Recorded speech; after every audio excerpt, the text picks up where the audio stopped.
D'ailleurs, il a répondu de manière calme et puis aussi de manière très décidée, comme s'il savait ce qu'il pouvait dire et ne pas dire. Alors d'abord, il nous a dit un élément important. Il a expliqué qu'il était financé par Al-Qaïda au Yémen. Je vous propose de l'écouter. Nous, on te dit juste qu'on est les défenseurs du prophète sallallahu alayhi wa sallam et que j'ai été envoyé, moi, Cherif Kouachi, par Al-Qaïda du Yémen. Et que je suis parti là-bas et que c'est Sheikh Anwar Al-Awlaqi qui m'a financé. Rahimahullah. Et c'était il y a combien de temps à peu près? Ça fait longtemps avant qu'il soit tué. Qu'Allah le fasse miséricorde.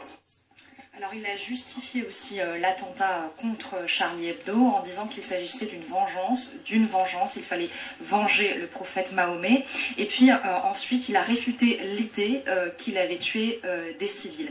Voilà pour cette première séquence qui se passe donc à 10 h, coup de fil qu'un journaliste de notre rédaction passe à Cherif Kouachi. Après il est 15 h. En fait il appelle l'imprimerie et tombe sur Cherif Kouachi qui répond et ainsi nous... un court dialogue, ce dialogue qui nous donne des informations que nous conservons pendant la journée pour les donner seulement après la fin de l'assaut. Et puis ensuite, Hamadi Koulibaly nous contacte et ça se passe dans l'après-midi à 15 h. Exactement, il est 15 h 10 quand nous recevons à la rédaction ce coup de fil d'Hamadi Koulibaly. C'est donc le directeur adjoint de la rédaction, Alexis Delahousse, qui va lui parler au téléphone et qui va enregistrer cette conversation. Alors, il explique pourquoi il nous appelle. En fait, il ne nous appelle pas du tout pour nous donner une interview. Il nous appelle parce qu'il veut joindre la police et il espère que nous allons jouer les intermédiaires entre lui et la police. Et puis, Alexis Delahousse lui pose un certain nombre de questions et là aussi il va y répondre, notamment il va expliquer, il va dire qu'il se revendique lui de l'État islamique et puis ensuite il va faire le lien entre lui et les frères Kouachi. On l'écoute.